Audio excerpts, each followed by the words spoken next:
The March wind comes down off the bitterroots like it has a grudge to settle. 4 in the morning, and the lamp in the general store is already burning. Somebody has been awake longer than the sun. A pair of hands dusted white with flour. Knead. Fold. Press down. Hard, like she's holding something under, that won't stay still. The flour has worked so deep into her nails it doesn't wash out anymore. Her face rises out of the steam coming off the ovens. Calm. Too calm, for a woman, who checks the lock on her door twice every night. 3 miles east, on the road, that curls up toward the ridge, a horse stands motionless in the dark. The man on its back doesn't dismount. He opens a small leather notebook, and writes down the hour she puts out the lamp. 4th night running. Then he folds a letter. Seals it with wax the color of dried blood. The pen comes down on the envelope, and begins to write a name that has no business anywhere near this territory. The dust came first. Before the horses. Before the shadow that would swallow her whole life. It settled on Adeline Hale's black dress like a second skin. Fine. Red. Endless. The kind of dust that got into a woman's teeth and never quite left again. 6 months. That was how long she had worn this dress. 6 months since they buried what the desert gave back of her husband, Silas, in a box too light for a man his size. 6 months of silence. The kind of silence that has weight. That presses down on the chest at 3 in the morning, and does not let a person breathe right. The kind that lives in empty rooms, and empty beds, and in the space by the door, where a man's boots used to sit, worn soft at the heel, waiting for feet that would never come looking for them again. She had learned to hate the porch swing. That creak. That lonely, mocking creak, back and forth, like the house itself was rocking her grief to sleep, and never quite managing it. Adeline stood at the edge of that porch this morning, rifle in hand, because a coyote had been at the henhouse 3 nights running. Because somebody had to notice. Because there was no one left to notice for her. She was not a delicate woman. Never had been. Silas used to tease her about the calluses on her palms. Said no Boston lady would ever shake hands like that. She used to laugh at it. Now the memory just sat in her chest like a stone somebody had dropped there, and forgotten to take back out. The land around her was dying. She knew it the way a person knows their own body is failing. Quietly. All at once. The corn stalks had gone the color of old paper. The water barrel leaked, from a crack nobody had fixed. The porch roof sagged in the middle like it, too, was simply tired of holding itself up. Just like her. She raised the rifle. Sighted the tree line. Waited. Nothing. And that was when she heard it. Not the coyote. Something bigger. Something that made the ground itself seem to hold its breath. Hooves. Not one horse. Many. Adeline's heart did something strange in her chest, a lurch, then a stop, then a hammering, so loud she was certain it could be heard clear to Amargo Flats. She lowered the rifle an inch. Just an inch. Enough to see, over the barrel instead of through it. They came over the ridge like they had been poured out of the sky itself. A dozen riders. Maybe more. Moving with a kind of quiet she had never once associated with danger before. No whooping. No gunfire. Nothing but the low thunder of hooves, and the creak of leather working against leather. And at the front of them, a man built like something out of an old story her grandfather used to tell by the fire. Not a man. A mountain that had somehow learned to sit a horse. His paint horse looked almost delicate beneath him, though it was not a small animal by any measure. Nothing about him made sense next to anything else in her world. Shoulders that strained the seams of his vest. 2 braids black, as a crow's wing, one tied off, with a single eagle feather, that caught the morning light like the edge of a blade. Adeline's hand found the porch rail. Gripped it. Because her knees had gone soft, as candle wax, and she needed something solid under her hand, or she was going to end up sitting on the floorboards in front of a dozen strangers. He stopped his horse at the base of the steps. Did not speak. Not at first. Just looked at her. And his eyes, she would spend the rest of her life trying to describe those eyes to herself, and never quite managing it, were not wild. Were not the mindless hatred she had been raised to expect. They were old. Older than his face by some measure she could not name. Old in a way that made her feel, for one disorienting second, like she was the dangerous one standing there. Like she was the thing that needed explaining. Who, she started, and her voice cracked clean in half, before the word finished forming. She tried again. Who are you? He did not answer that either. Not directly. He swung down off the horse in one motion. No wasted movement anywhere in it. The way water finds the shortest path downhill, without ever seeming to try. Each step toward the porch was slow. Deliberate.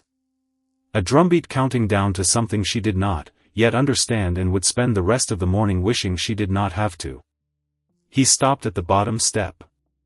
Close enough now, that she had to tip her head back to hold his gaze, and that one small, humiliating detail, told her everything about the shape of what was coming. My brother, he said. English, clipped, edged with an accent she had never heard before and would never forget after. Natoli. He died on this land. The words did not land right away. They just hung there in the hot air between them, refusing to make sense. I don't, she started. Shook her head. I don't know what you are talking about. Your husband's rifle. His voice dropped lower. Fired the shot. The world tilted. Because that could not be true. Because Silas did not have it in him. Because she had buried a good man, had she not? A man who read to her, from the almanac on winter nights, and sang off-key in the barn, and once walked 4 miles, through a snowstorm, because she had only mentioned, that she missed peppermint candy. Except there had been that one night. The one she never let herself think about straight on.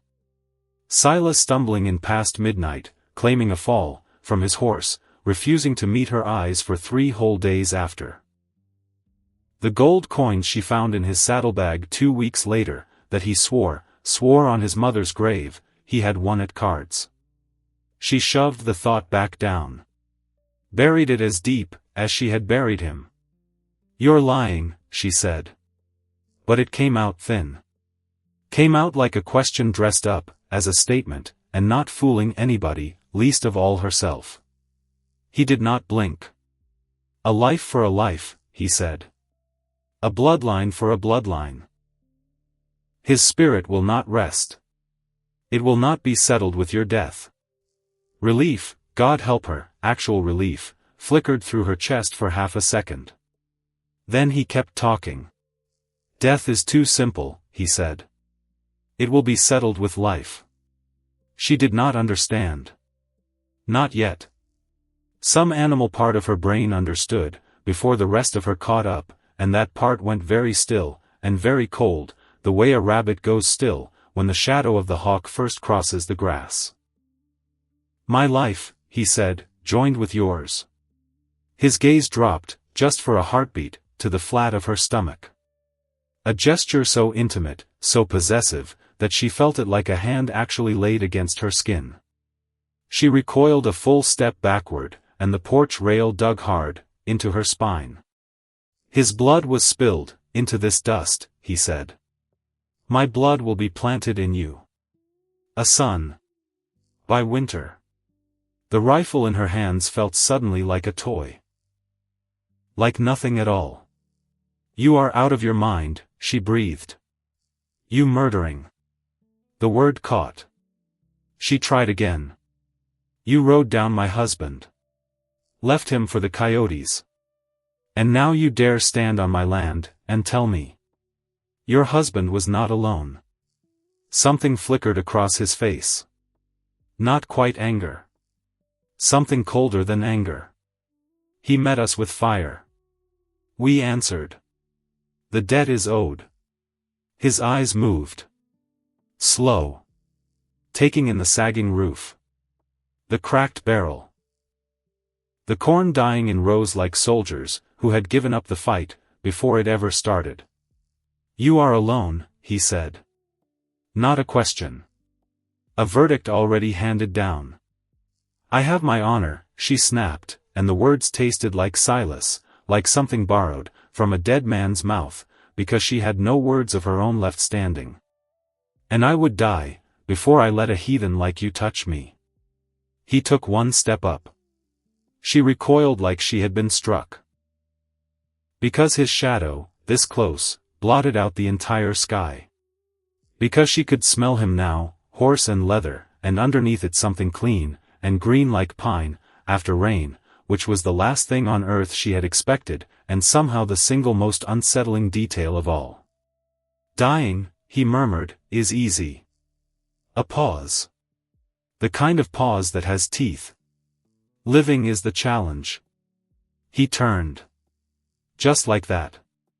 Swung back onto his horse, without another word, without waiting for whatever answer she might have given, as though her answer had never once mattered to begin with. And they did not ride away. That was the part her mind kept snagging on, later, through the long sleepless hours. They did not attack.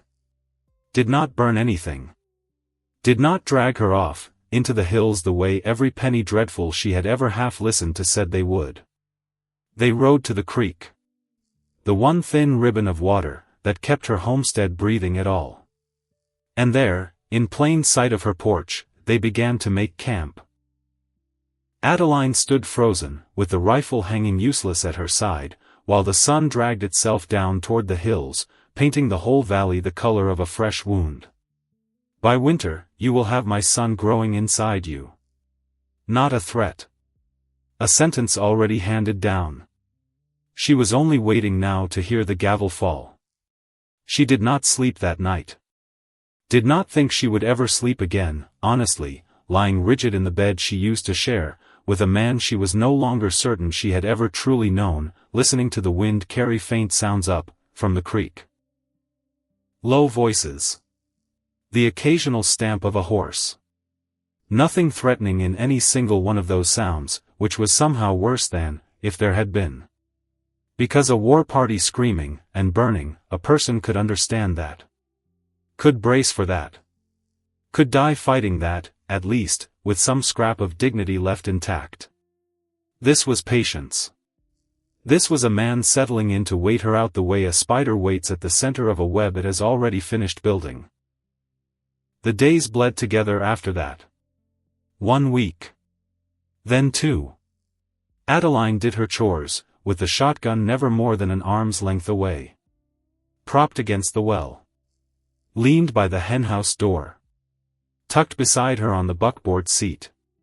Her eyes developed a new habit, a constant flicking toward the cottonwoods, that lined the creek, toward the thin steady smoke rising off a fire she had never once seen lit. Because every snapped twig sent lightning straight, through her spine. Because every rustle in the dead corn sent her hand flying to the rifle, before her mind had even finished registering the sound, that caused it.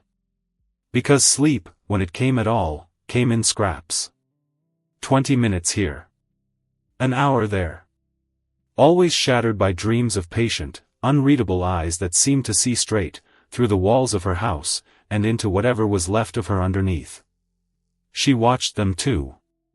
Could not help it. Through the grimy glass of her cabin window, heart going like a trapped bird against the bars of her ribs, she watched the camp by the creek take on a shape that unsettled her more than open violence ever could have. Because there was order down there. Discipline. Men tending horses with real, patient care. Men cleaning weapons, with the same methodical attention her own father used to give his tools on a Sunday afternoon. Low voices carrying up on the wind in a language she did not understand, but could somehow feel the shape of. Unhurried. Nothing frantic anywhere in it. Nothing like what she had been told to expect. Nothing like the wild whooping raiders, from the stories, that used to crawl under her skin, as a girl at her grandfather's knee. And that mismatch, that was the thing, that kept her up nights nearly, as much as the fear itself did. Because if the old stories were wrong about that much, what else might they be wrong about? She refused to finish that thought. Refused it flat. Sometimes she caught him sitting motionless for what felt like hours, watching her cabin, as though he could see straight, through the log walls, and into whatever composure she still had left to lose. Other times he trained, with a bow at the edge of camp, and even from this distance she could see the power coiled, through that enormous frame, when he drew the string back. Like watching a mountain remember, all at once, that it used to be a predator. Her supplies dwindled while she watched him. The flour sack had gone thin, as a rumor.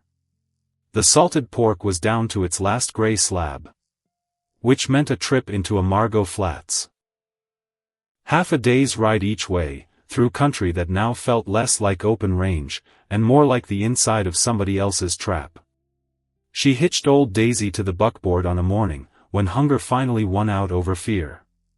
Loaded the shotgun. Laid it across the seat, where she could reach it, without thinking twice. Because that was the thing about fear, she was learning. Fear did not stop a person from doing what needed doing. It just moved in, and sat down beside you, while you did it anyway. She drove past the creek without looking. Would not give them the satisfaction of her eyes. Felt their attention on her back like a flat palm pressed between her shoulder blades the whole way past, and braced herself for the sound of hooves falling in behind her. None came. Only silence. Which was, somehow, worse. The ride to town stretched out long, and raw-nerved. Every rock formation a possible ambush. Every stand of mesquite a shape her mind kept insisting on turning, into something holding a rifle. By the time the crooked storefronts of Amargo Flats wobbled up out of the heat shimmer, her hands had gone numb around the reins. Amargo Flats was not much to look at. Never had been. A single dusty street. False-fronted buildings promising a good deal more than the town could ever deliver. A saloon that leaned a few degrees off true, as if it had given up trying to stand up straight years ago, and nobody had noticed enough to argue. Weary prospectors. Hard-eyed cowhands. And the particular suspicious, sideways glances that told her word had already traveled faster than she had. Wallace Byrne ran the general store. Portly. Soft-spoken. The kind of man who had built an entire personality out of seeming harmless, and had mostly succeeded at it. Heard you got some trouble out your way, Mrs. Hale. He was weighing out a sack of flour, not quite meeting her eyes. Word travels fast out here. Faster than most anything else in this territory. I'm managing, Mr. Byrne. Her voice came out steadier than she felt, which was, she supposed, its own small private victory. Folks say there's smoke coming off an Apache camp near your claim. He set the flour down on the counter. Lowered his voice like the words themselves were something contraband. Sheriff Dobbs ain't exactly rushing out that way to check on it. Why not? Byrne's mouth did something that was not quite a smile. Says it's county business. Outside his jurisdiction, technically speaking. A pause.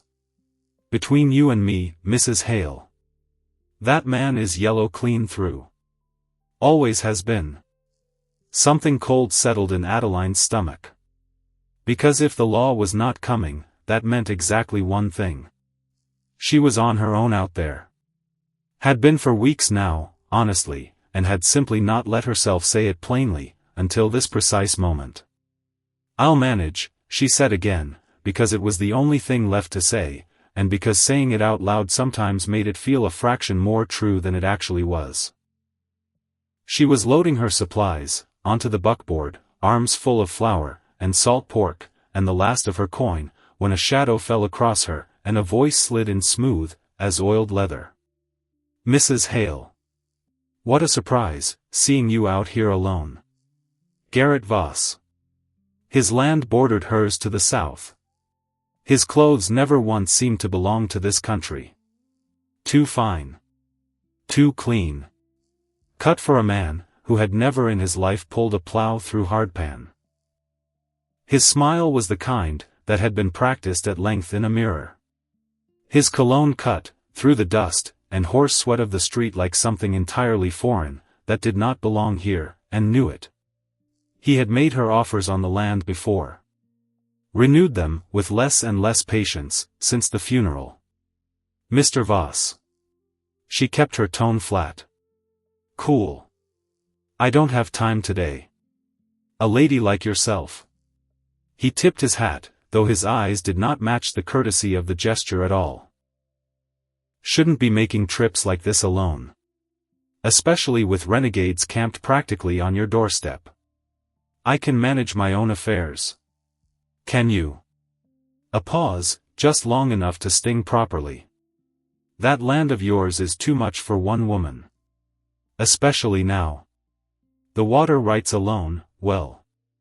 I'd still take it off your hands. Fair price. Cash in your pocket, and a room in town, where you'd be safe. The land is not for sale, Mr. Voss." She met his eyes, and did not once look away. "It was my husband's."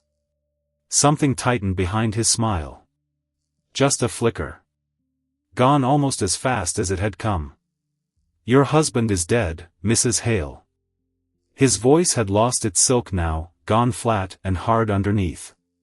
Pride does not fill a belly.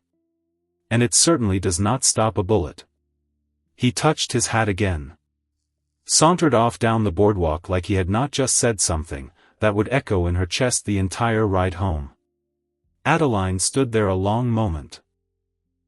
Rifle in one hand. Flour sack in the other.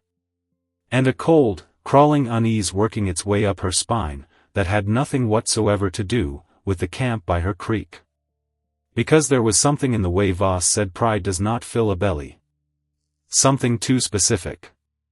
Too knowing to be idle cruelty. She filed it away. Did not have room in her head to examine it properly. Not yet. Not with everything else already crowding in at once.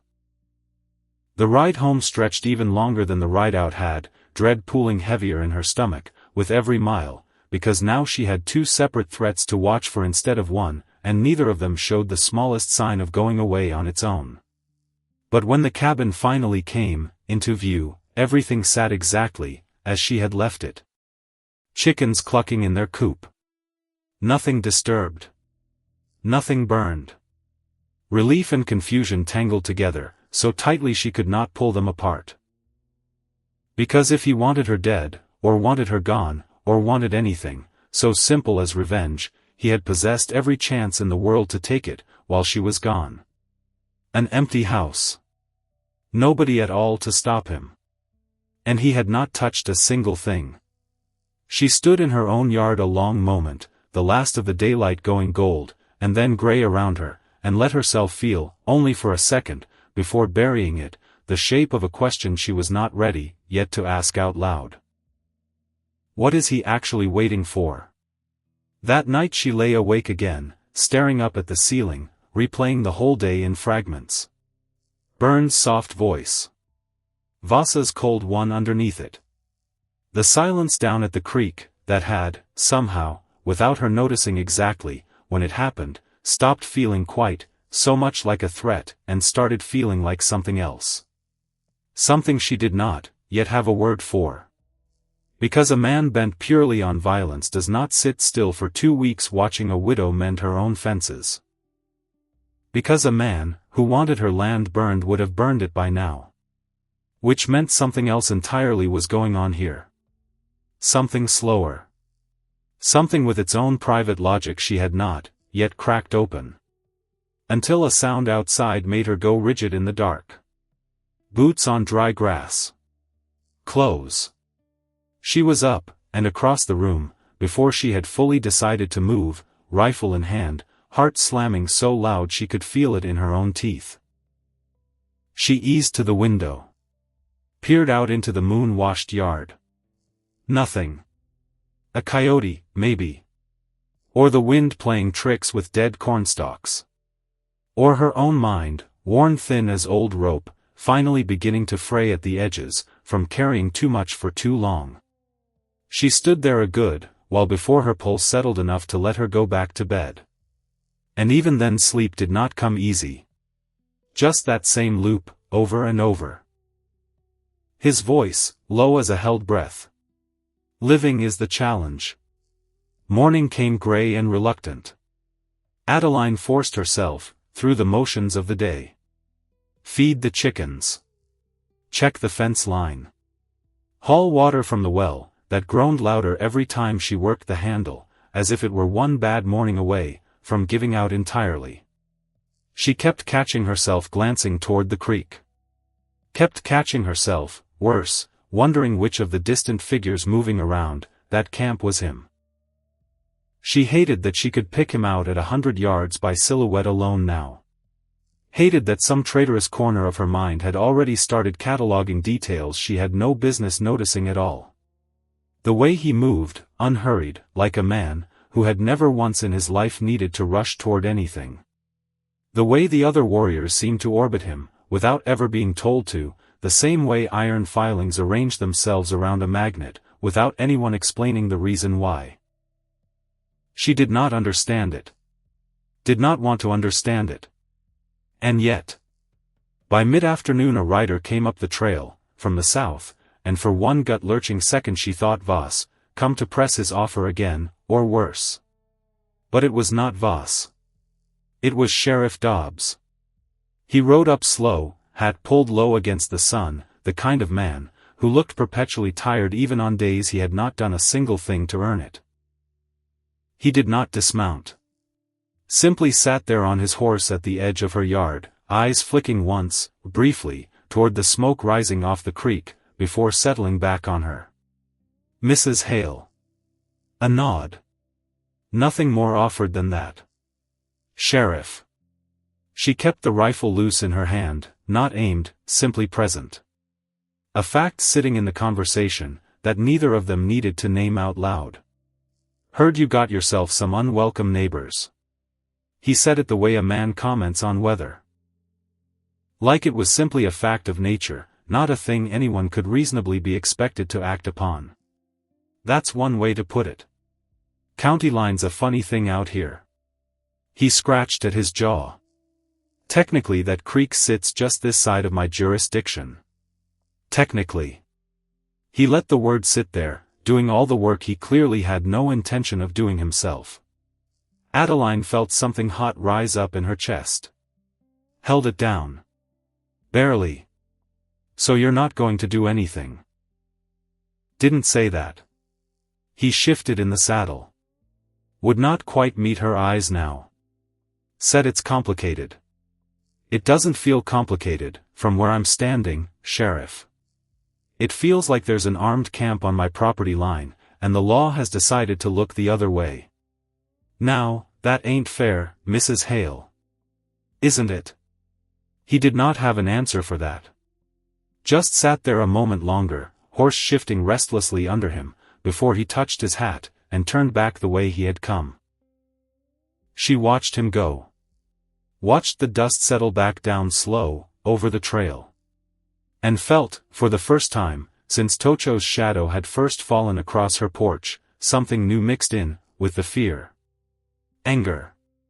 Because she understood now, watching Dobbs ride away, without lifting a single finger, that the law in this territory bent easiest for the men, who needed it least.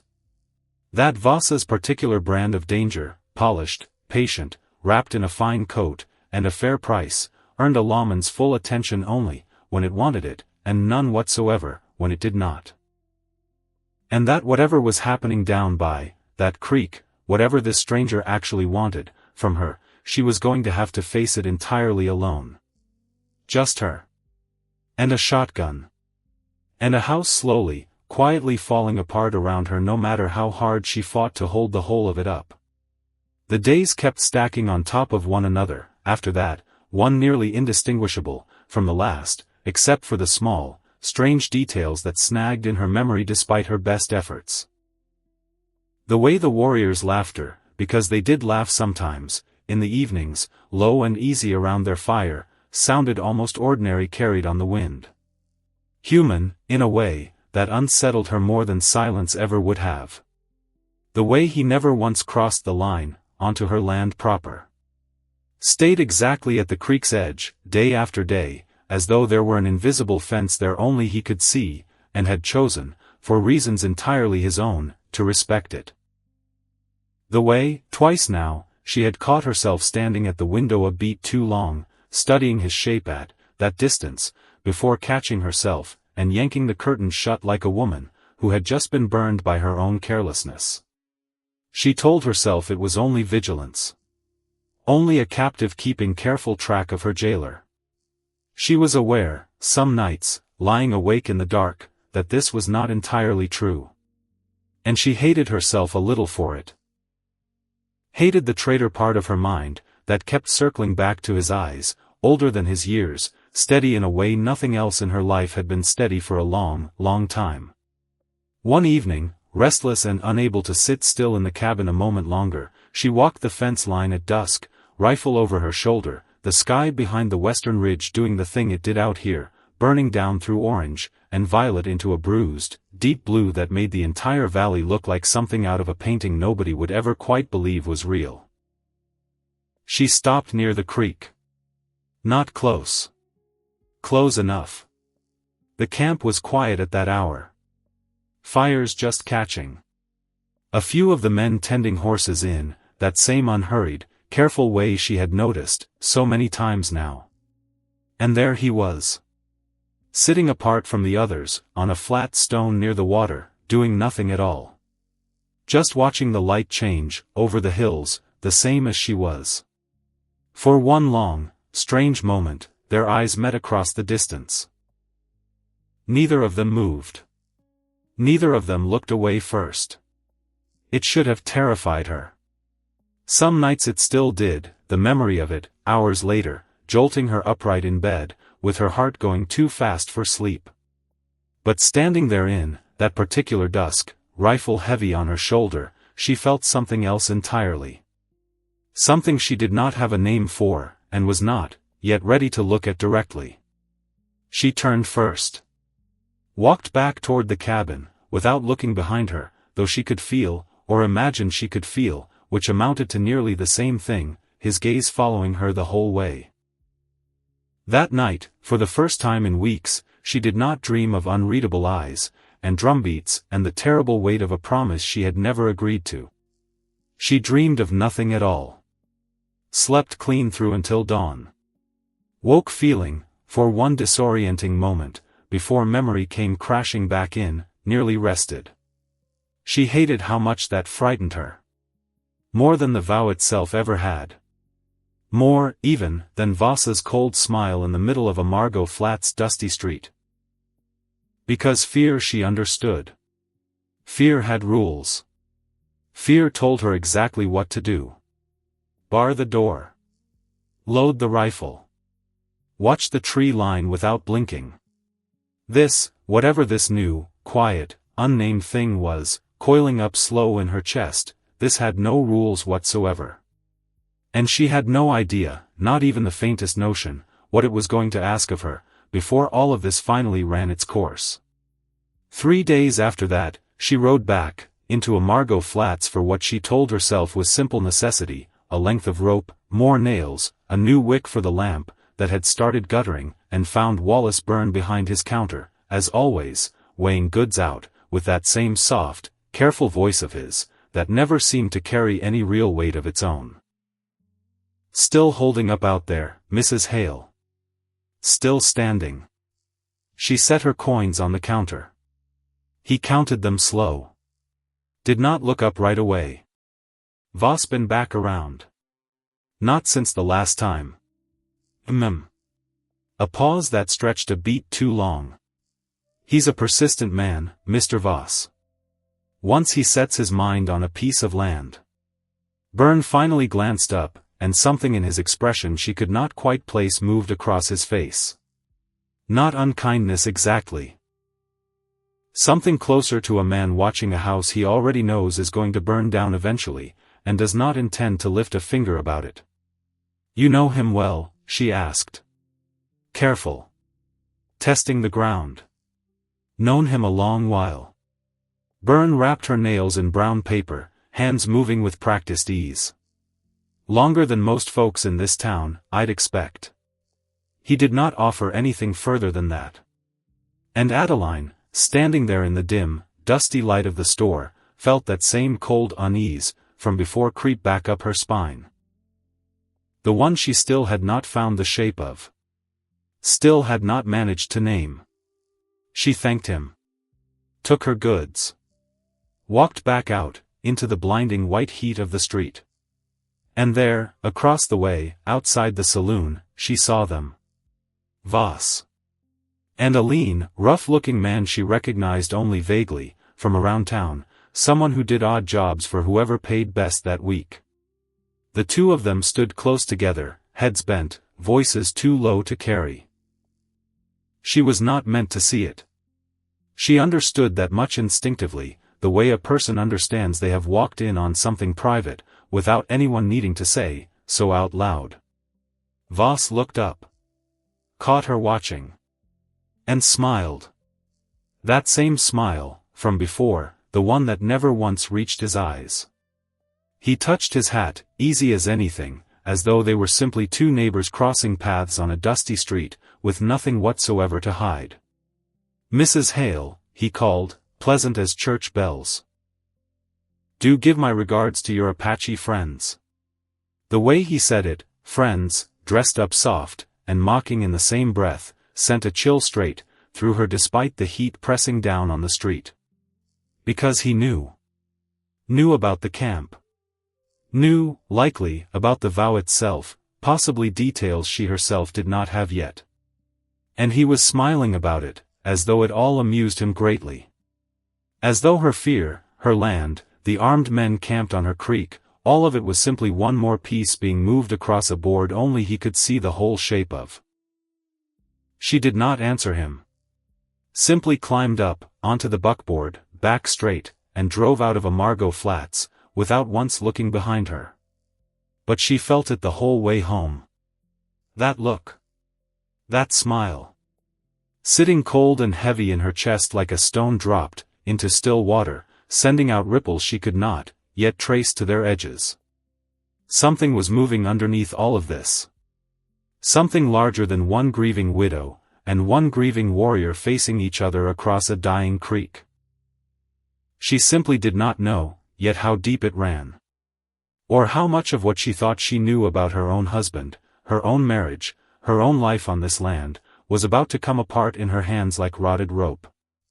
Autumn came to the valley the way grief eventually does. Not all at once. Just a little quieter every day, until a person looks up one morning, and realizes the whole color of the world has changed, while they were not watching closely enough. The corn was gone now. Harvested, what little of it there was. The cottonwoods along the creek had started turning, gold creeping in at the edges of the green, and the light itself seemed to slant differently across the yard in the late afternoons. Softer. Longer. Less like an accusation. Adeline noticed these things now. That was the strange part. Weeks ago she would have missed all of it entirely, too busy watching the tree line for danger, too busy counting days like a prisoner marking time on a cell wall, with a nail. Except something had shifted. Because Tocho's men had started helping. Not asking permission. Not even, exactly, offering. Simply doing. Mending the barn roof one gray morning, while she stood in the yard, with a coffee cup going cold in her hands, too stunned to object in time. Red-hatching a section that had leaked for 2 winters running without complaint. Hauling water without being told to. Working alongside her at the harvest, with a quiet, economical grace that made her own exhausted efforts look clumsy by comparison, and she did not mind that half so much as she once would have. She still did not fully understand it. Still lay awake some nights turning the whole arrangement over in her mind like a puzzle box. She could not locate the seam on. Which was likely why the raid caught her so completely off her guard. It came at dawn. The worst hour there is. The hour a body is heaviest, with sleep and slowest to answer, when trouble comes knocking. Adeline woke to gunfire. Not close. Not yet. But unmistakable. 3 shots, evenly spaced, coming from the direction of the north pasture, where what remained of her small cattle herd grazed. She was up, before her mind had fully caught the thread of what was happening. Rifle in hand. Boots half-laced. Out the door, into gray, cold light with her heart already slamming against her ribs. More shots. Closer now. And shouting. Men's voices, rough, urgent, the particular cadence of trouble, that has already found what it came looking for. She ran. Because that was the only thing her body seemed to know how to do in that instant. Run toward the noise instead of away from it, the way Silas always used to tease her about, back before any of this. You would charge straight into a burning barn, before you'd think to grab a bucket, Addie. She crested the low rise above the north pasture, and stopped dead. Riders. 5 of them, maybe 6, driving her cattle hard toward the tree line, whooping and firing, into the air to keep the animals running scared. Not Apache. She knew that immediately, some old instinct sorting the shapes of the horses, and the cut of the coats, before her conscious mind had even fully caught up. White men. Hired men. The particular kind, who work for wages, and never once ask what the wages were actually for. Vasa's men. She did not have time to feel the fear, before the fury arrived, and simply swallowed it whole. She raised the rifle.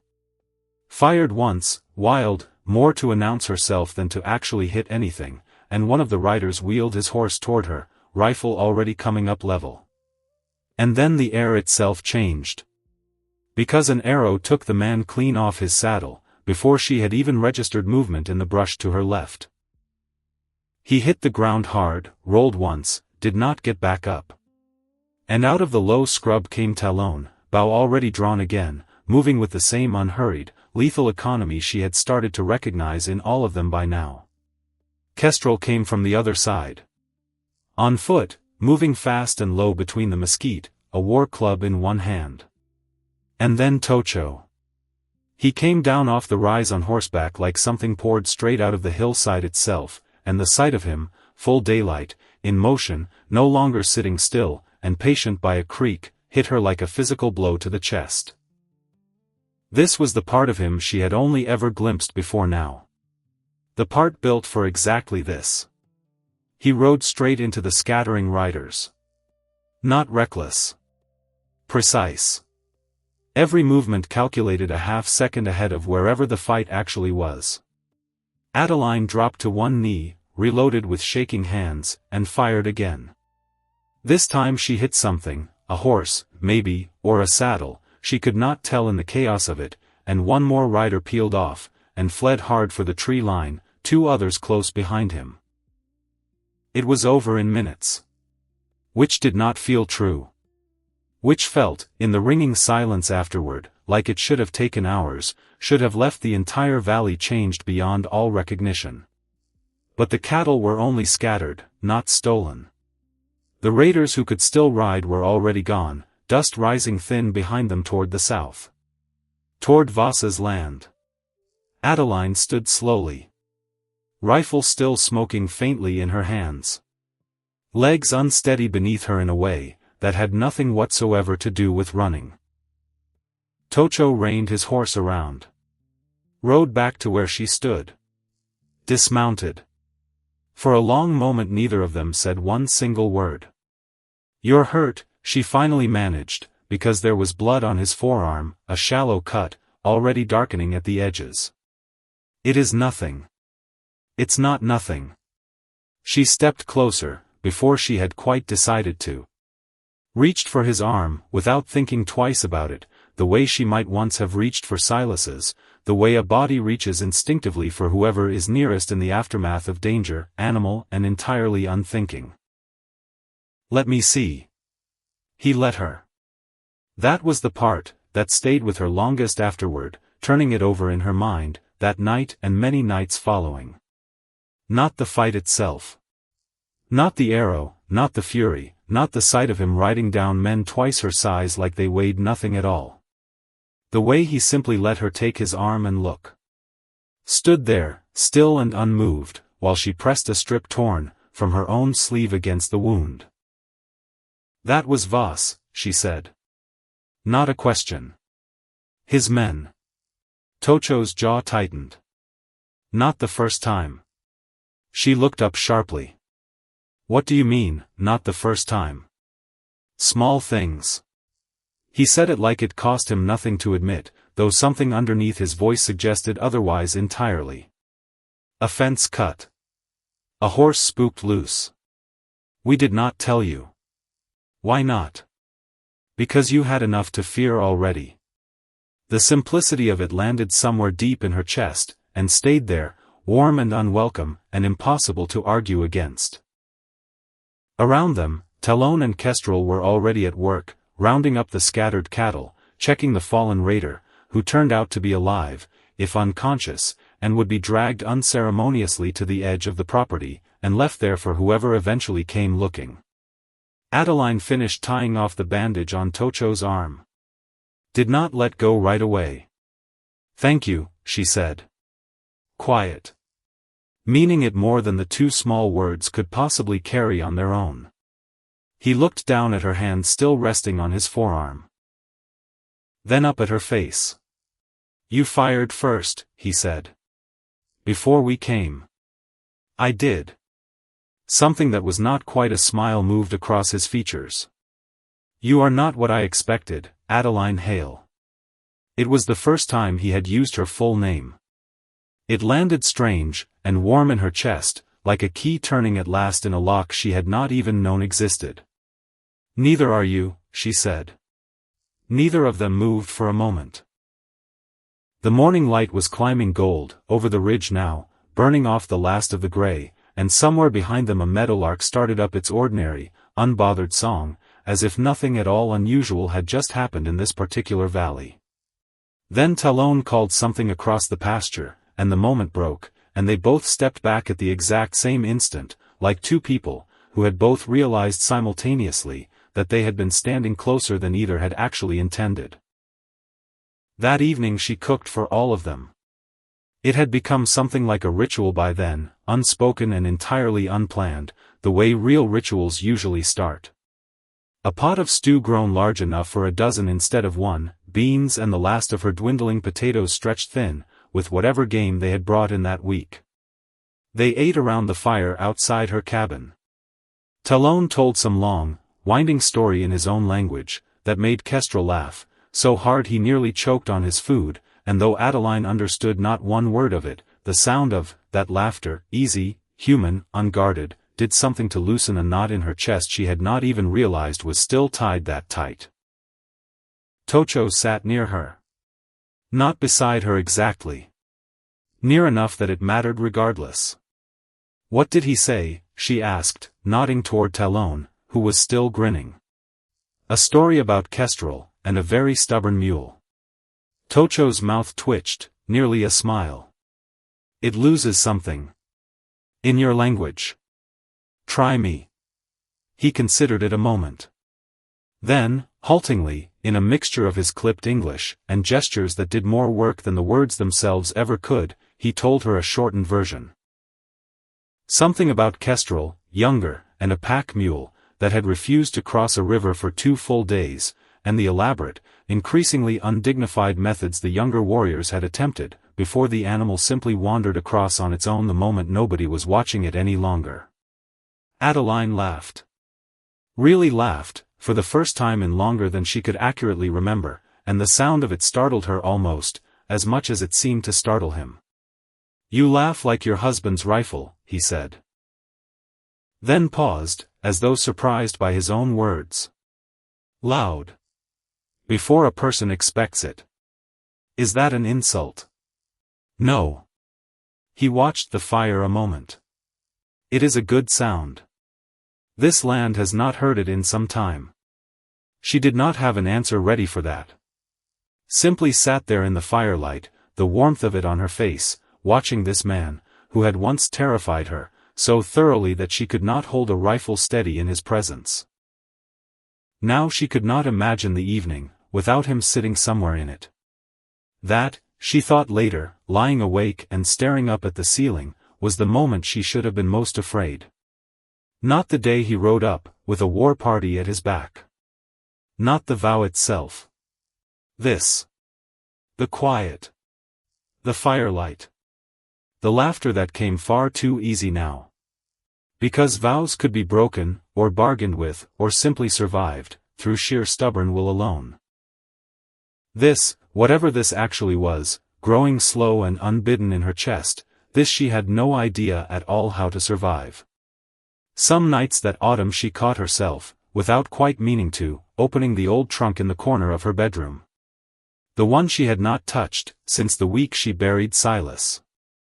Half looking, if she was honest, with herself, for some scrap of proof, that would put the whole terrible question to rest one way or another.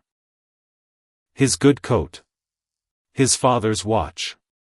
The saddlebag, cracked and stiff now, that she had never once managed to throw out.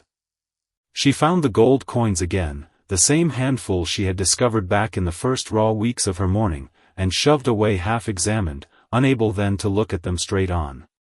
This time she turned them over slowly in the lamplight, counting them twice, feeling the weight of them settle heavier in her palm than gold coins had any right to. Beneath the saddlebag's lining, where a seam had come loose, and she had never bothered to mend it, her fingers caught on something stiffer than cloth. A folded paper, gone soft and water-stained at the creases, tucked away like a man hiding a thing even from himself. She did not open it that night. Something in her simply was not ready yet. She folded the coins back, into their cloth, set the paper on top of them, and closed the trunk lid soft, as though closing it loud might wake something in the house, that had finally, mercifully, gone quiet. The rattlesnake found her 11 days later. She was clearing brush near the henhouse, a task she had put off for weeks, sweat-soaked and irritable in the still warm afternoon, when the sound came. That dry, papery buzz that every child raised on this land learns to fear, before they learn much else worth knowing. She did not see it in time. The strike caught her calf like a hot brand pressed straight to the bone, and she screamed, before she had even fully processed what had happened, stumbling backward, falling hard into the dust, with the snake already vanishing back, into the brush, its work already done, and no reason left to linger. Panic arrived cold and total. Because she knew what this meant. Out here, alone, half a day, from anything a person could reasonably call help. She had heard the stories. Everyone had. A bite like this was a slow, ugly kind of death sentence, and there was no one close enough to. Except there was. She half crawled, half dragged herself back toward the cabin, leg already swelling, already burning with a fire, that seemed to be climbing steadily up toward her knee, with every second that passed. Tears blurred her vision. She thought, absurdly, of Silas. Of the life they were supposed to have built together out here. Of how unfair it would be, how cruelly, stupidly unfair, to survive everything else only to die, from something as small and senseless as a snake in the brush. She made it inside. Collapsed just past the threshold. And then the doorway darkened. Tocho, her voice came out ragged, barely a whisper. He must have heard her scream. He was across the room, and kneeling beside her, before she had even finished speaking his name, eyes dropping instantly to the swollen, discolored bite on her leg, and something in his face shifted, into a focus, so absolute it was nearly frightening in itself. Stay still. His voice had gone sharp now. Commanding in a way she had never once heard from him. He drew a knife from his belt. No, she flinched back instinctively. Get away from. He did not stop. Did not argue. Simply took her ankle in a grip like iron, and held it there, steady. The poison reaches your heart, he said, already working. You have little time. 2 quick, shallow cuts. An X carved neatly over the punctures. Before she could gather breath enough to protest again, he lowered his head, and put his mouth to the wound, and she cried out, revulsion and terror, and something else entirely tangled together all at once, as he began drawing the poison out, spitting the dark, tainted blood onto her cabin floor without hesitation. It should have felt like violation. Some clinical, distant corner of her mind noted that it ought to have felt exactly like the very thing he had once threatened her with, months ago now, on this same porch. Instead it felt like the precise opposite. Like being fought for. He worked for what felt like an eternity, and was likely only minutes. When he finally straightened, wiping his mouth, with the back of one hand, his eyes found hers, and held them there without flinching. You will be weak, he said. The venom is not entirely gone. He crossed to her hearth. Pulled herbs from a pouch at his waist, worked them fast, with water from her bucket, into a rough green paste, and packed it firmly, over the wound. The cool of it against her burning skin was almost shocking in its relief. Then he lifted her. Carried her to bed, as though she weighed nothing at all, laid her down, with a gentleness that seemed impossible, from hands that had just been drawing venom from her flesh, with his own mouth, and pulled every blanket she owned over her despite the lingering heat still trapped in the afternoon air. You must sweat it out, he said. And then he sat. In the single wooden chair in the corner. Knife across his knee. And did not move. For 2 days he stayed.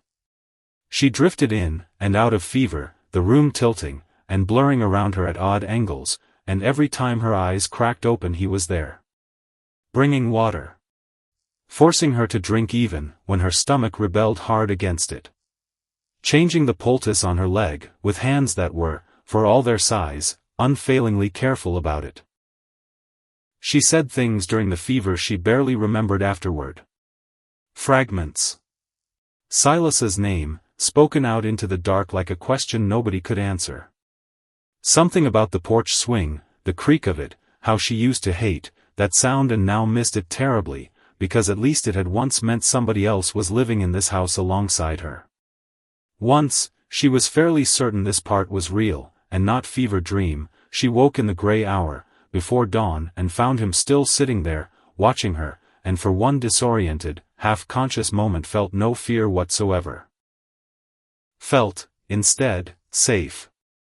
The thought terrified her worse than the snake had. On the 3rd morning the fever finally broke. She woke drenched in sweat, weak as a newborn calf, but her mind had come back clear, and sharp at last. The swelling in her leg had gone down considerably.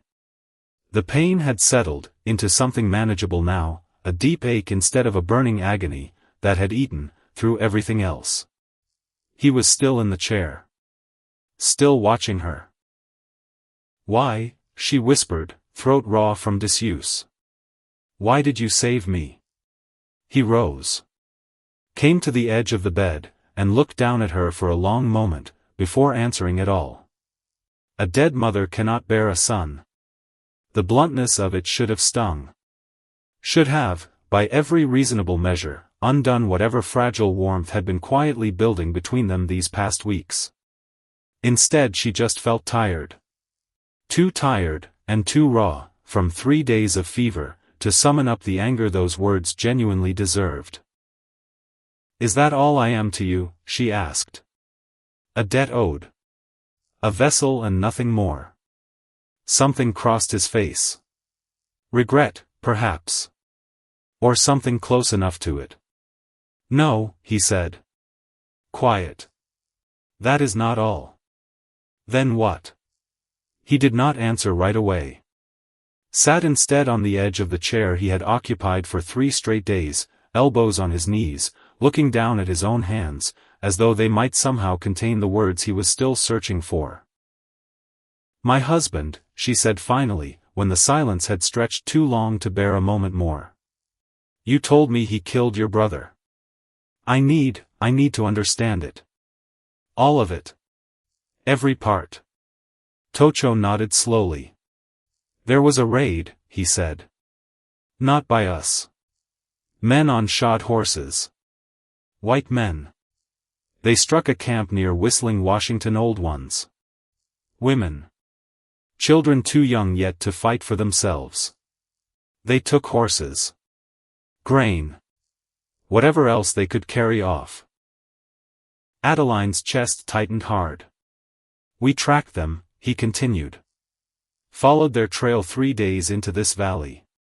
Cornered them by the rocks to the south. A pause, heavy with old, unhealed grief.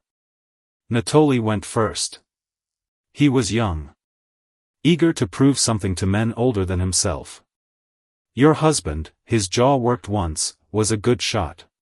He hit Natoli from a great distance. We killed the others there. But your husband got away. Wounded. The room seemed to tilt around her again, though the fever had already broken hours ago. He made it back here, Tocho said. Before he died of it. Fragmented memories, long buried under 6 months of careful grief, began surfacing all at once. Silas stumbling home, that particular night, claiming a fall, from his horse. His refusal to meet her eyes for days afterward, no matter how she watched him across the supper table. The gold coins she had later found badly hidden in his saddlebag, the story about a lucky hand of cards, that had never once sat right in her stomach, even back then, even when she had wanted, so badly to believe it. Because she had wanted to believe it. Had needed to, the way a person needs solid ground beneath their own 2 feet. Except the ground had never once been solid at all. She had simply refused, for 6 long months, to look down, and see it plainly. That's not possible, she said, though even as the words left her mouth she could feel them collapsing under their own weight, unable to hold. Silas wouldn't, he was a good man. He wouldn't ride, with men who would attack a camp of. She stopped herself there. Because that particular sentence had nowhere good left to go. Men do many things for money, Tocho said, and there was no cruelty in it at all, only a kind of weary, ancient understanding that had clearly cost him something once to arrive at. Even good men. Especially, sometimes, good men. They believe, each time, that they will only do it once. Adeline pressed the heels of her hands hard against her eyes. Who paid him? I do not know a name. I might, she said, and her voice had gone very quiet now. I think I might know exactly who. She told him then. About the gold coins. About the too smooth way Voss had said pride does not fill a belly, in that dusty street back in Amargo Flats, as though the words fit, into some larger shape he already understood, and she still did not. About Wallace Burns' careful, evasive answers, the way his eyes slid sideways every single time Voss's name came up between them. Tocho listened without once interrupting her. When she finished, his expression had gone hard, as stone left out in winter. The man who wants your land, he said slowly. Voss. He sent the men, who raided the camp at Whistling, Washington. It was not quite a question. It was a piece falling into place with an audible click she could almost hear.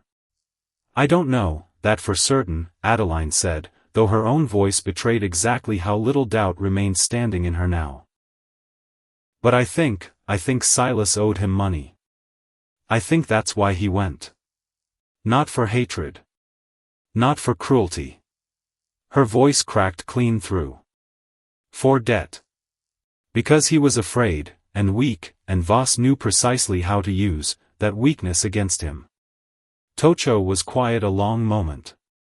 When he finally spoke again his voice had dropped low, thick with something she had never once heard from him before this. My brother is not the only one this man has taken from me, he said. Adeline went very still. My wife, he said. Alika. And our son. The words hit the room like a stone dropped straight into still water, rippling outward, and Adeline felt her own breath catch hard in her throat. They were at a winter camp, he continued, staring now into some middle distance she could not follow him into. Near Whistling Washington soldiers came. Said they hunted warriors, who had raided a supply wagon. His jaw tightened once more. There were no warriors there.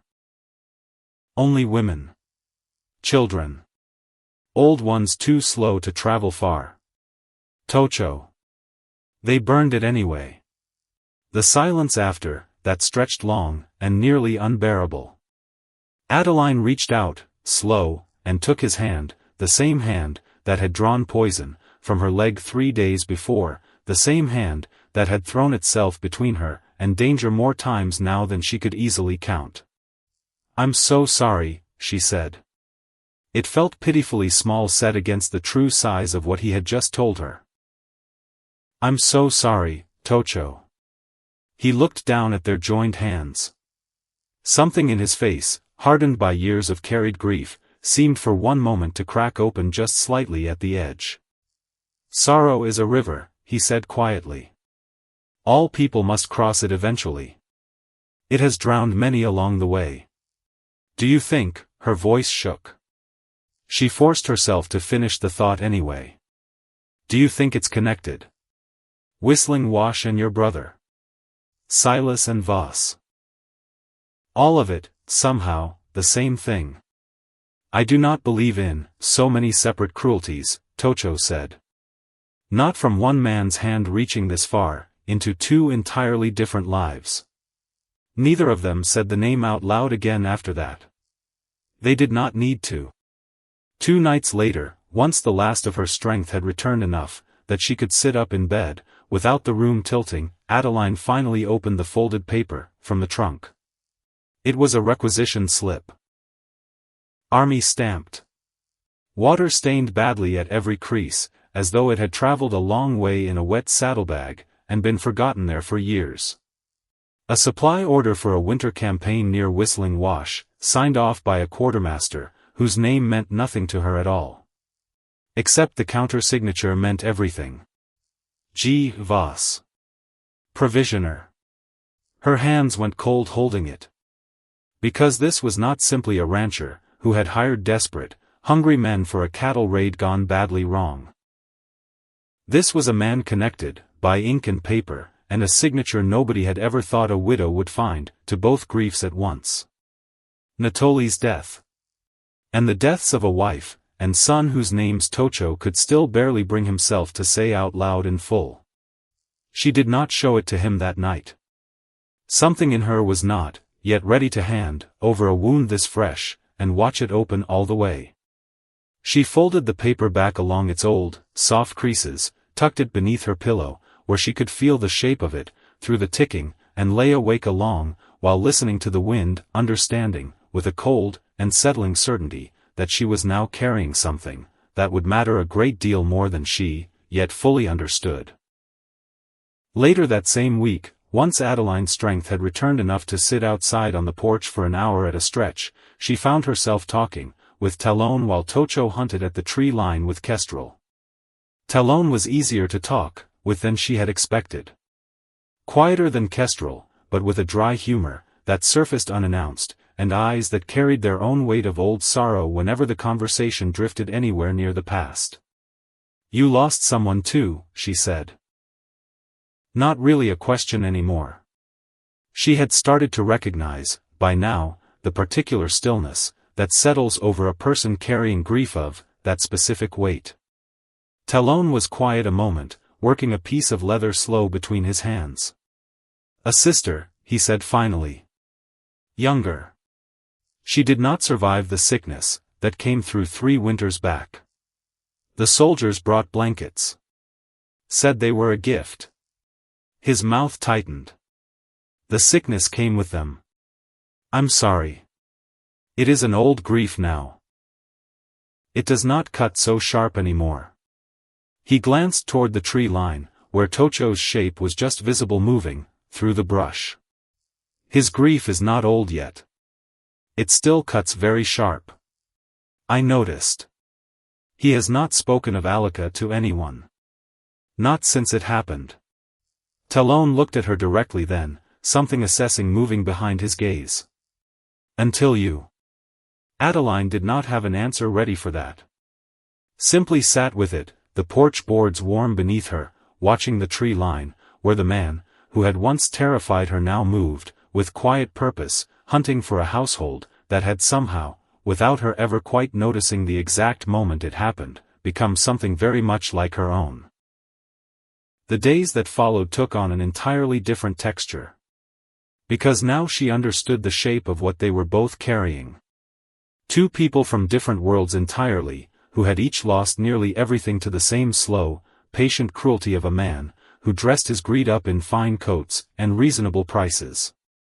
She started sleeping better. Started, without quite deciding to in any conscious way, setting a place for him at her own small table instead of always cooking for the whole group out by the fire. He began eating there some evenings, the two of them alone together in lamplight, while his men took their meal outside, conversation stretching longer and easier between them each time it happened. He told her about Alika in pieces, over several nights, the way a person manages grief only ever in pieces. About her laugh. About the way she used to braid ribbons into her hair for feast days, bright red ones, that Tocho had once traded 3 horses to obtain, because she had admired them once at a trading post, and never once asked for anything for herself otherwise. She told him about Silas in pieces too. Not the version she had buried him with, the polished, grieving widow version everyone in Amargo Flats had accepted without question. The real one. His stubbornness. His fear of failure, that he had never once admitted out loud to her, not even in their quietest moments. The way she had known, some nights, that something was eating at him, from the inside, and had chosen not to ask, because some part of her had been afraid, even then, of whatever the answer might turn out to be. I should have asked, she said one evening, staring into the fire. I think some part of me already knew something was wrong. I just didn't want to know what. Do not carry his weakness as your own, Tocho said. He made his choice alone. In the dark. Afraid. That doesn't make it hurt any less. No, he agreed. It does not. It was honest, at least. Neither of them offered the other false comfort anymore. Somewhere in these last weeks, that particular kindness had stopped being necessary between them. One night, as the fire burned low, and the men had drifted back toward their own camp, she finally found the courage to ask about the feather tied into his braid.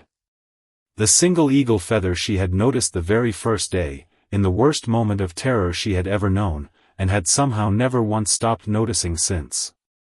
It was Alika's gift, he said, touching it gently. Before we married. She said an eagle circled our camp 3 days running. Said it was a sign. Do you believe that? Signs. I did not, he admitted. Not until I stood on your porch, that first day, and you did not run. Did not beg. You raised your rifle instead. A faint, almost private smile. I began to believe in signs again that day. Adeline felt her chest go warm and tight all at once. I was terrified. I know. His eyes met hers, steady in the firelight. You were terrified. And you stood your ground regardless. That is not the same thing as fearlessness. It is something better than that. She did not trust herself to answer that. Simply sat there in the quiet, the fire popping softly between them, feeling something shift and settle in her chest, that she still did not have a proper name for, though she was starting to suspect, honestly, that she simply did not want to say the word out loud yet. Because saying it made it real. And real things, she had learned this year better than most, could always be taken away again. She learned that lesson 3 days later, in the worst possible way.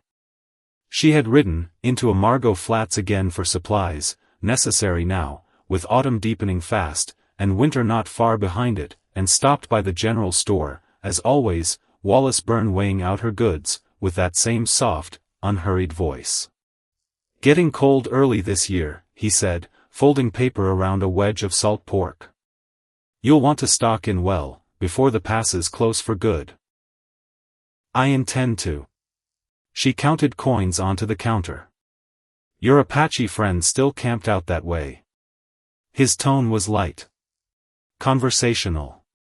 The sort of question a neighbor might ask about weather, and nothing more. Something in it, though, snagged wrong in her mind immediately. A little too casual. A little too well practiced. "They are," she said carefully. "Must be a comfort," Byrne said, not quite looking up from his wrapping. "Having protection, given everything you've been through." She thanked him. Took her goods. Walked back out, into the gray afternoon light, and something, instinct, maybe, or the particular unease, that had been building in her for weeks now around Byrne's careful, sideways manner, made her circle around behind the store instead of heading straight for the buckboard. She heard voices, before she saw anyone at all. Byrne's voice. And another, flatter, colder, unmistakably Voss. "Counted 11, maybe 12 at the camp," Byrne was saying, low. "The chief keeps 2 posted near her cabin most nights. The rest range wider by day, hunting or working her fences for her. And the woman. Sweet on him. Anyone with eyes could see it by now." A pause. "Won't sell. Won't budge an inch, not for any price you name her. There are other ways to move a stubborn woman off her land," Voss said. Quiet. Almost pleasant about it.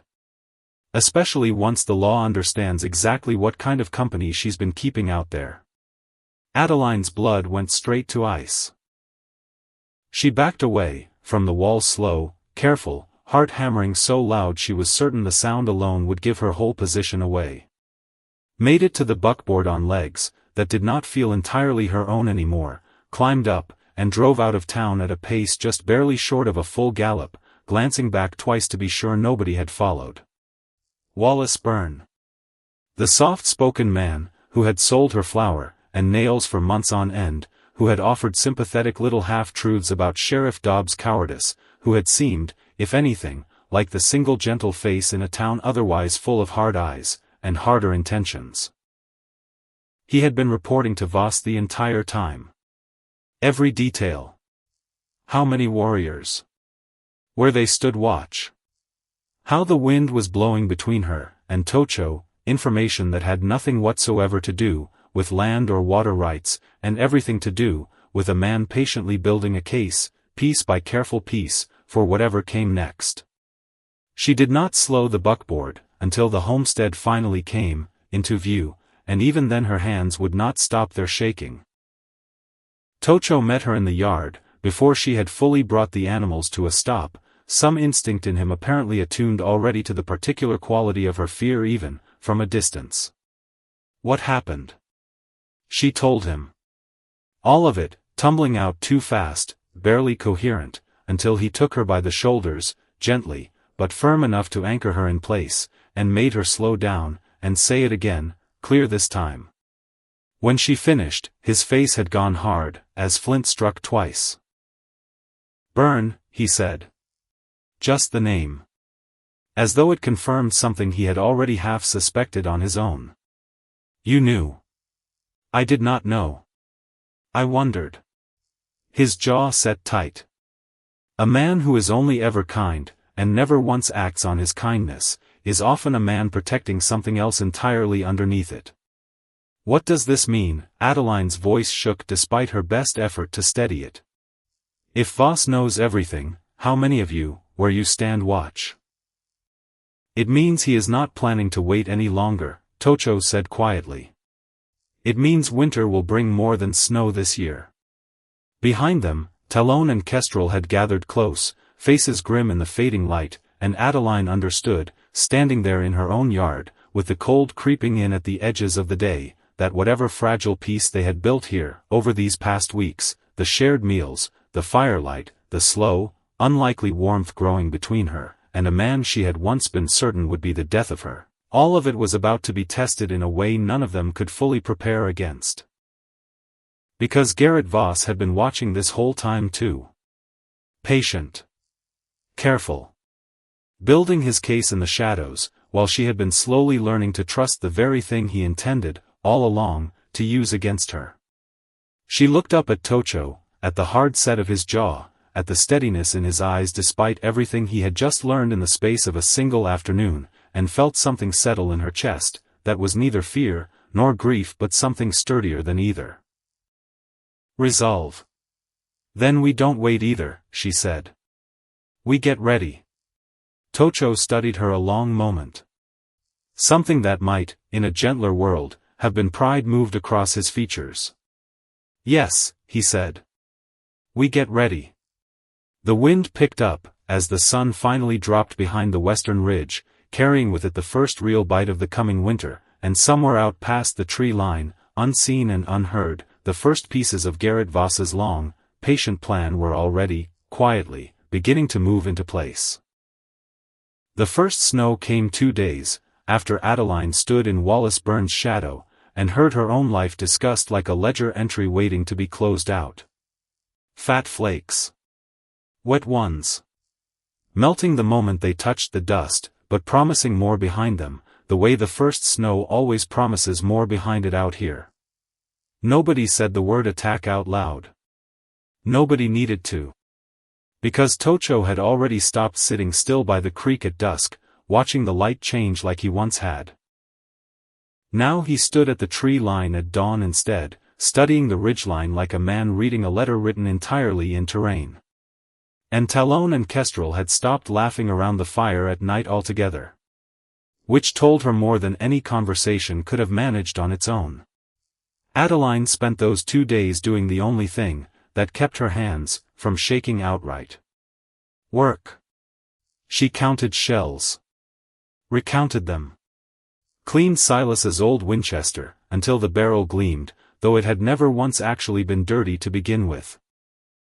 Because her mind needed somewhere else to go besides the obvious place, which was straight back to Wallace Burns' soft, unhurried voice, counting warriors like cattle at auction.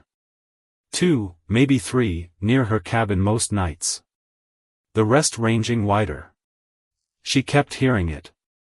In the well handles creak. In the wind through the cottonwoods. Burns' voice, patient, damning, laid out for Voss like a man reading off a grocery list, with no weight to any of it at all. She hated him for it. Except hating him was not the useful part. The useful part was what she chose to do with it. So on the second morning, with snow still falling soft and steady outside her window, she saddled the mare herself, before Tocho or anyone else was even awake enough to argue her out of it. Because there was one more piece she needed to deliver. The requisition slip, still folded beneath her pillow, where she had kept it these past 2 weeks, waiting for the moment she was finally ready to use it. She rode into Amargo Flats alone. Rifle across her lap. Snow melting cold into her collar. And went, not to the general store, not anywhere near Wallace Burns' soft voice, and careful, sideways eyes. She went straight to the sheriff's office. Dobbs looked up, from his desk, when she came, through the door, snow shaking off her shoulders, and something in his face went instantly wary. Because a woman, who never came to town for anything, but supplies did not walk, into a lawman's office at dawn, without a reason, that was going to cost somebody something, before the day was through. Mrs. Hale. He set down his coffee. This an emergency. It's evidence, Sheriff. She set the requisition slip flat on his desk. Final. About Garrett Voss. Dobbs did not touch it right away. Simply looked at it the way a man looks at a snake he is not entirely certain is dead yet. Evidence of what? That he supplied a military campaign, that murdered women and children at a winter camp near Whistling, Washington. Her voice did not shake. She had practiced, the whole ride in, not letting it shake. And that the same man has been paying to have my property watched. My neighbor's bribed. My life measured out like a fence line he intends to move whenever it suits him. That's a serious accusation, Mrs. Hale.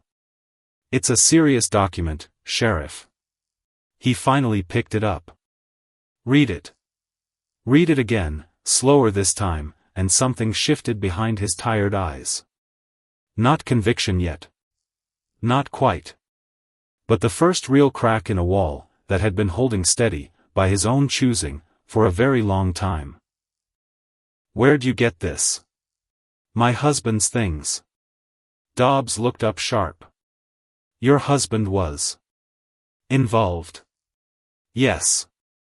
The word cost her something plain to say, but she had spent all autumn practicing, that too, in the quiet of her own mind, if nowhere else. Paid to ride, with men who raided that camp. I believe Voss paid him. I believe Voss has been paying men to do his cruelty at arm's length for a long time now, Sheriff, and I believe you've known that on some level for longer than you would ever care to admit out loud. He did not argue that. Which told her more than any answer could have.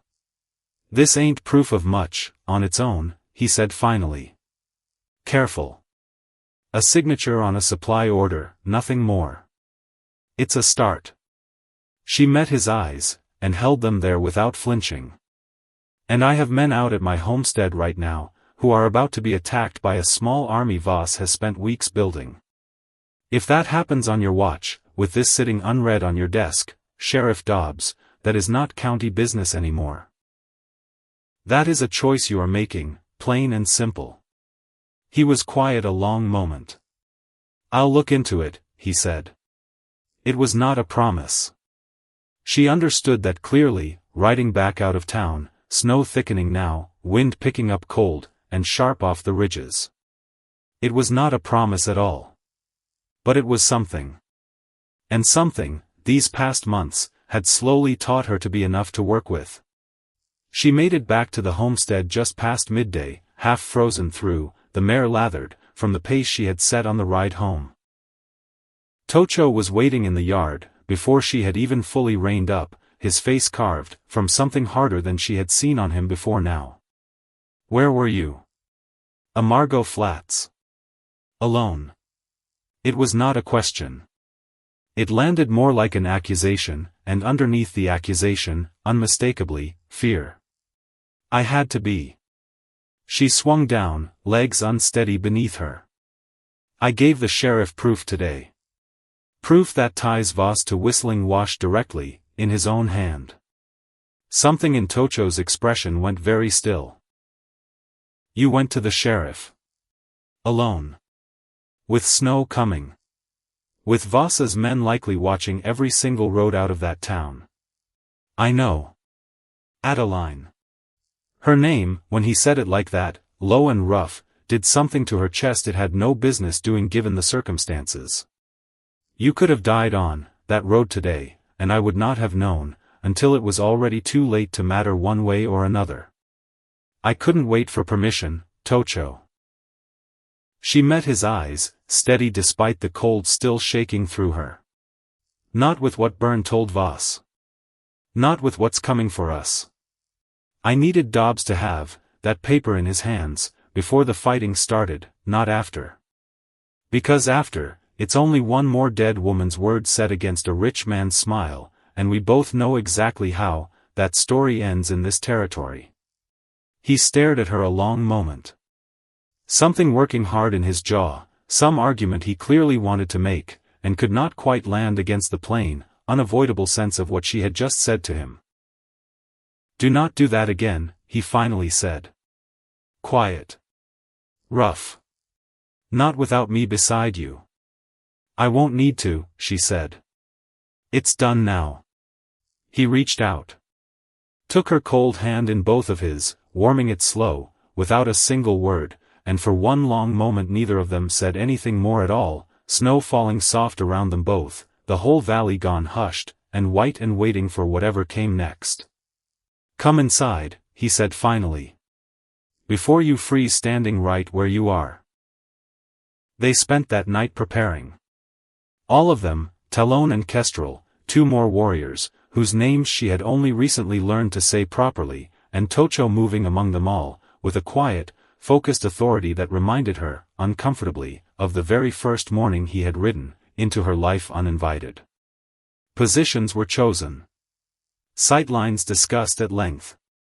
The barn reinforced, the cabin's shutters braced tight, every rifle and bow accounted for twice over before anyone would agree to sleep. Adeline cleaned Silas's Winchester one more time. Loaded it. Set it by the door, where it belonged now, and had belonged, honestly, for months. Because whatever came next, she intended to meet it standing upright, not cowering behind some window waiting on somebody else to decide her fate for her the way she had let it be decided once already. She barely slept that night. Lay awake listening to the wind pick up hard outside, to the occasional low murmur of voices, from the men keeping watch, to her own heartbeat far too loud in the surrounding dark. Until, somewhere past midnight, Tocho came in, from his watch to check the fire, and found her still awake, staring up at the ceiling like it might offer some answer she had not yet thought to ask it for. "You should rest," he said, low, careful not to wake anyone else. "I can't." He sat on the edge of the bed. Did not say anything for a moment. Simply sat there, solid and unmoved in the dark, and something about his mere presence did more to slow her racing heart than any words could possibly have managed on their own. "Are you afraid?" she asked. "Yes." The honesty of it startled her plainly. "You don't act afraid." "Fear is not the enemy," he said. "Only what fear makes a man do, that is the enemy. I learned that a long time ago now." After Alika. A pause. "I will not let it decide anything tomorrow." "Neither will I," she said, and reached for his hand in the dark, and he let her hold it, warm and rough, and unmoved, until sleep finally, mercifully, dragged her under against her own will. The attack came at dawn. Because of course it came at dawn. Voss's men were nothing, if not students of the same tired old script every raider in this territory seemed to have memorized by heart. Strike in the gray hour. Strike with the sun behind you. Strike when the world is heaviest, with sleep and slowest to answer back. Except Tocho had been expecting exactly that all along. Adeline woke to Kestrel's low whistle, from the yard, the signal they had agreed on, 3 short notes meaning riders sighted, and was up, and dressed and at the window, before her mind had fully caught up with what her own body was already doing without her. Through the gray morning light she could see them. Coming from the east, using the rising sun the same way it had been used against countless homesteads before hers. Nearly 20 riders. Hired guns. Ranch hands paid off in whiskey, and false promises of buried gold somewhere in these hills, that did not exist, and never had. Garrett Voss rode at the front of them. Even at this distance, even through the thin gray light, she recognized the set of his shoulders. The fine coat, that had never once, in all these months, quite belonged out here. "They're early," she breathed. "They are exactly on time," Tocho said from beside her, rifle already in hand, one of the few he owned, traded years back for reasons he had never fully explained to her. For men who believe surprise is their only weapon left. Because his warriors were not sleeping in some undefended camp by the creek, the way Voss's information had surely told him to expect. They were already positioned. Hidden among rocks and brush that dotted the landscape, as though they had simply grown there naturally, a silent, deadly welcoming party, that Voss's riders had no idea whatsoever was waiting for them. The first volley of arrows took them completely by surprise. 2 riders toppled from their saddles, before a single shot had even answered back. Then chaos erupted outright, shouts and curses tearing through the gray morning quiet, horses screaming and wheeling in every direction at once. Adeline's heart slammed against her ribs like something trying frantically to escape her chest. Because this was real now. Not a threat delivered from a porch. Not a fear that had only ever lived in sleepless nights. Bullets. Actual bullets, splintering the log walls of her own home, shattering the very window she had just been standing at moments before. She dropped low, Winchester in hand. Beside her at the other window, Talon had already taken up position, bow drawn and steady. "Stay low," he said. "Short. Clipped. No wasted breath spent on comfort. I intend to." Through the shattered window she saw one of Voss's men trying to use her own wood pile for cover, rifle sweeping slowly toward the cabin. She steadied her breath the way Silas had taught her years back, in a life that felt now like it belonged to somebody else entirely, back when the biggest danger on this land had only ever been rattlesnakes, and bad weather. Sighted. Fired. The man screamed, clutching his leg, and went down hard, into the dirt. Grim satisfaction settled cold, and heavy in her chest. Because this was her home. Her land. Whatever Voss believed himself owed, he was not owed this. The battle raged on, swirling and brutal, minutes stretching into what felt like hours passing. Voss's men had numbers on their side. Had firearms enough for a small war, if it came to that. But Tocho's warriors had the terrain memorized down to every last rock and gully, had a discipline that kept turning confusion into advantage again and again, faster than the other side could adjust. From her window Adeline watched the tide of it slowly begin to shift. Watched riders break formation, disorganized now, picked off one by one, from cover they could not locate fast enough to answer. And she watched Tocho, moving through the fray like something the land itself had produced specifically for this exact purpose. His rifle, then, when it ran dry, a war axe she had not even known he carried, until this precise moment, its polished stone head catching the weak morning light, with every turn. He fought with a focused, intelligent lethality that was terrible to witness and, in some deep, quiet corner of her chest she did not care to examine too closely just now, something close to awe. Then she saw Voss. Face twisted with rage, and something closer to outright desperation now, dismounted, leading a small knot of men in a direct charge straight toward the cabin itself. Because if he could take the house, fortify himself inside it, the whole shape of the fight would tilt hard in his favor. "They're coming for the house," Talon said, low, already loosing another arrow, that sent one charging man stumbling sideways, into the dust. The door burst inward, with a splintering crash, that Adeline felt clean, through her own teeth. She fired the Winchester point blank at the first man through, the blast deafening in the enclosed space, and he fell backward, but two more were right behind him, and Talon met them, with his knife, a desperate whirlwind, that bought seconds, only seconds, nothing more. One of Voss's men lunged straight at her. Face twisted ugly, with the particular violence of a man, who has decided a woman standing alone is the easiest target left in the room. She swung the heavy rifle like a club. Caught him hard across the side of the head. He staggered, did not fall, eyes still locked on her, and for one frozen, terrible instant she understood, with total clarity, that she had no shots left, and nothing but an empty rifle standing between her, and whatever he intended to do next. Then the doorway filled, with a shape she knew. Tocho. Blood already darkening one sleeve, but his eyes burning, with something primal now, something absolute. He swept the man attacking her aside, with a single blow, from the flat of his axe handle, sending him crashing, into her own kitchen table hard enough to splinter the wood clean through. And then Voss was there. Pushing past his own retreating men, pistol raised, aimed dead center at Tocho's chest. "It's over, you savage," Voss screamed, his voice cracking now, with something closer to panic than triumph. Everything slowed. Because Tocho was too close to dodge in time. His axe out of position. Talon still fighting off another man near the ruined door.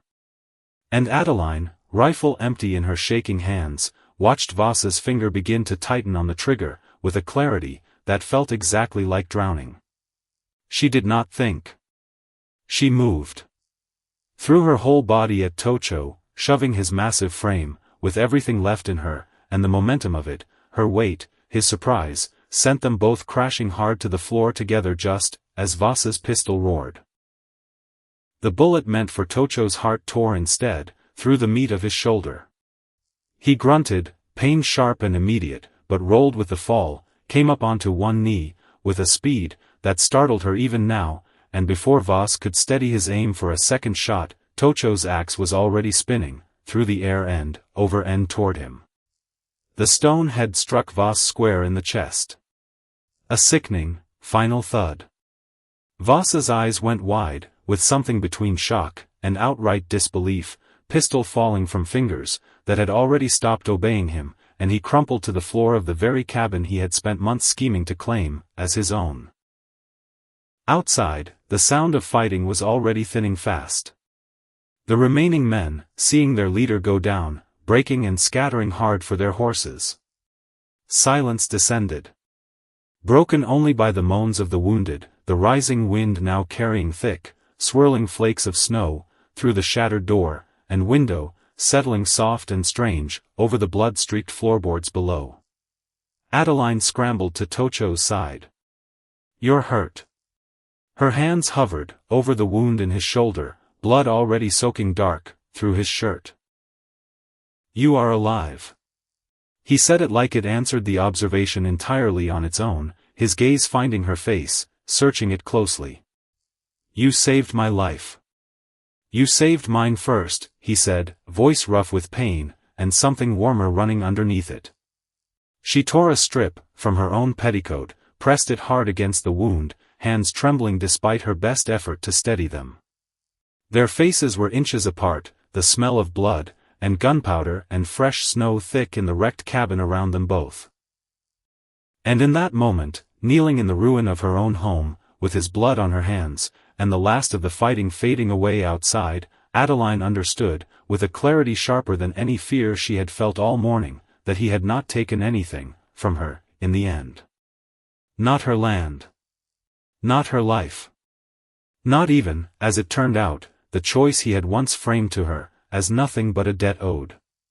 He had given her something instead.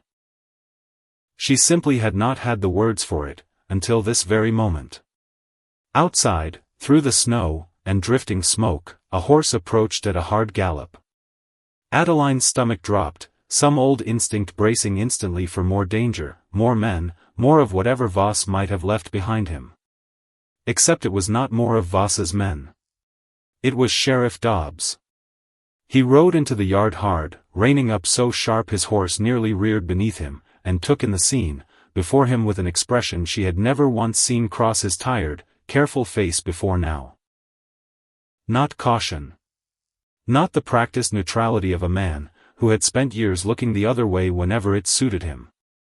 Something closer to shame. "Mrs. Hale," he called, dismounting fast. "You alive in there?" "Barely," she called back, voice raw. "You're a little late, Sheriff." He came through the ruined doorway, took one look at Voss's body on the floor, at Tocho bleeding, but upright, at the wreckage of gunfire, and blood and snow scattered everywhere around them, and something in his shoulders sagged all at once, like a weight he had been carrying a very long time had finally, catastrophically, come due all at once. "I read that paper you gave me," he said, quiet now. "Rode out first thing to check the county records myself, before any of this. That requisition slip, it's real, Mrs. Hale." Voss supplied 3 separate campaigns against Apache winter camps, over the years. Whistling Wash included among them. His jaw tightened hard. "Took me too long to act on it. I know that plainly enough." "You're here now," Adeline said. It cost her something generous to say it, given everything, but it felt like the truer thing to offer him regardless. "There's more." Dobbs glanced toward the door, toward 2 of his own deputies now dismounting outside, faces grim in the falling snow. "I found something else going, through Voss's files this morning, before I even rode out here at all. The deed he's been waving around town, the one claiming county right-of-way straight, through your water access. What about it?" It's forged, Mrs. Hale. Dobbs said it plain, no softening left anywhere in his voice now. County records show no such right-of-way was ever filed. Never existed at all, in fact. He built his entire claim against your land on a piece of paper that isn't worth the ink it was written with. Something in Adeline's chest, some tight, cold knot she had been carrying, since the very first day Voss had smiled at her across that dusty street, finally, fully loosened at last. Because every threat he had ever made, every fine-coded, reasonable-voiced threat about the law, about the army, about what would happen to a white woman keeping company with an Apache chief, every single bit of it had been built, from the ground up on a lie. She looked down at Voss's body one last time. Felt, strangely, less triumph than plain exhaustion. The particular exhaustion of a woman who has spent nearly an entire year fighting ghosts that turned out, in the end, to be smaller than the fear they had once cast. "Get him out of my house, Sheriff," she said quietly.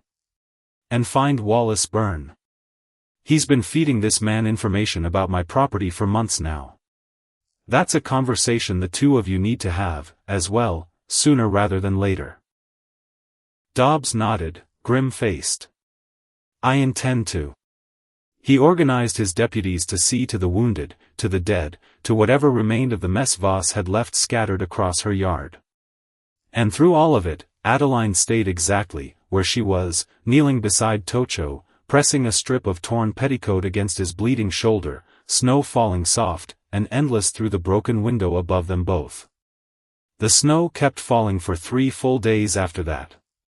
A thick, silent blanket that settled slow over the scars of the battle, buried what remained of Voss's ambition beneath clean, unbroken white, and sealed the whole valley off from the rest of the world entirely for a while. Inside the cabin, something new was quietly being built out of the wreckage. Adeline cleaned and stitched Tocho's wound herself, hands steadier than she had expected them to be given everything the day had cost her. The bullet had passed clean through his shoulder, missing the bone by a margin she chose not to think about too closely. He sat through the stitching, without complaint, his eyes never once leaving her face, and she understood the stillness in him now, as something earned. Trust, built slowly, out of a debt neither of them owed the other any longer. His men kept a respectful distance those first days, tending their own wounded, and Talon in particular seemed to have appointed himself an unofficial watch over the cabin's doorway, though he never once said as much out loud to anyone. They were snowbound. The pass to Amargo Flats would be impassable for weeks yet, maybe longer still. Cut off from the rest of the world in the best possible way, a small island of survivors in a vast, hushed, frozen valley that finally, after everything, belonged only to them. The cabin, once a monument to Adeline's loneliest grief, filled instead now, with the smell of wood smoke, and simmering stew, and the sharp green scent of the herbs Talon prepared for the wounded. The rigid lines, that had once separated them, widow and warrior, captive and captor, had dissolved somewhere in the smoke and blood of that one terrible morning, and what remained now was far simpler than any of those old categories had ever once allowed for. Just a man. A woman. Two people whose pasts were littered thick with ghosts, and whose futures, for the first time in longer than either of them could properly remember, were unwritten pages instead of foregone conclusions handed down by somebody else. On the 4th night, once the last of the wounded had finally settled, and a rare quiet had fallen over the whole cabin, Adeline found Tocho standing at the window, looking out at moonlight spread thick over unbroken snow. His arm rested in the sling she had fashioned for him, but he stood tall despite it, a silhouette carved from a strength that had not been diminished one single degree by everything it had just survived. "Winter is here," he said, low, without turning to face her. "Yes." She came to stand beside him. The cold from the window glass kissed her cheek soft. "We're safe now. For a while, at least." He turned to face her fully.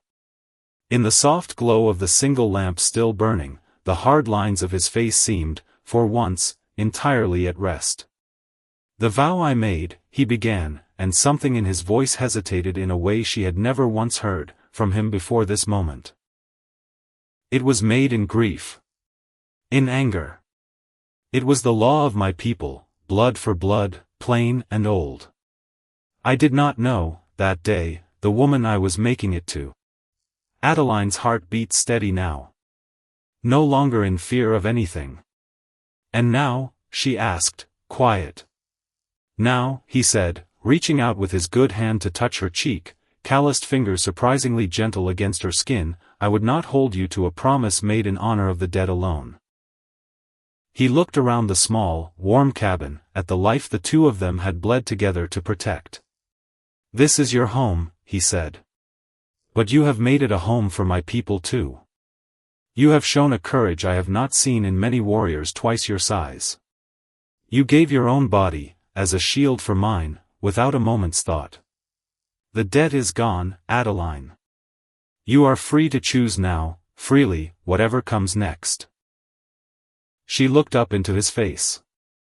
Into eyes that had once terrified her on this very porch, that had since watched over her through fever, and grief and gunfire alike, that had shown her, piece by piece, month by month, the truth buried underneath her own carefully maintained lies about the man she had married, and the man she had actually buried. He was offering her an escape. A release from the prophecy laid across her life on a summer morning, that felt now, looking back, like it belonged to some other woman entirely. He was giving her, finally, the one thing she had believed lost to her forever the moment his shadow first fell across her porch. A choice.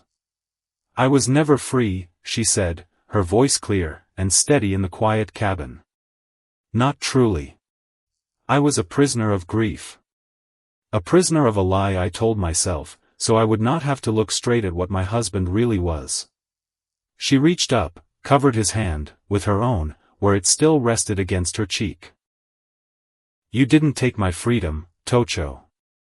You gave it back to me, piece by piece, without ever once demanding I thank you for it. His breath caught, just slightly. She felt it more than she heard it. What you vowed in anger, she said, I choose now, freely, in hope instead. I don't want to be payment for a debt anymore. I want to be the woman, who stood beside you in a burning house, and meant every part of it. I want to build something new here. With you. Starting now. A slow smile broke across his face, rare, and beautiful, and utterly transforming in a way, that made her chest ache, with how much she had come, without ever quite deciding to along the way, to treasure it above nearly everything else. He lowered his head. Kissed her. Not with the possessive weight of a vow laid down in anger on a summer porch months before. With something gentler entirely. Something that felt, more than anything else, like a question finally being answered honestly by both of them at the exact same moment. Outside, the snow kept falling, soft and endless, burying the last of the old grief beneath something clean, and quiet and entirely new. The pass to Amargo Flats opened again in late March, mud-slicked and difficult, but passable at last, and with it came news, that traveled fast, through the valley the way news always did out here, whether a person wanted to hear it or not. Wallace Byrne had left town in the dead of night sometime back in February, his store shuttered for good, gone with barely a word to anyone, before Sheriff Dobbs could get a single question in edgewise. Voss's land, with no living heir left to claim it, and a forged deed exposed for exactly what it had always been, reverted quietly to the county. Dobbs saw to it personally, that the water rights bordering Adeline's property were formally, and permanently recognized, as hers alone, filed correctly this time, witnessed and signed, and standing now well beyond any future rich man's clever manipulation. The homestead itself looked different by the time the first green finally worked its way back, into the valley. The barn roof, red-hatched properly now instead of merely patched over.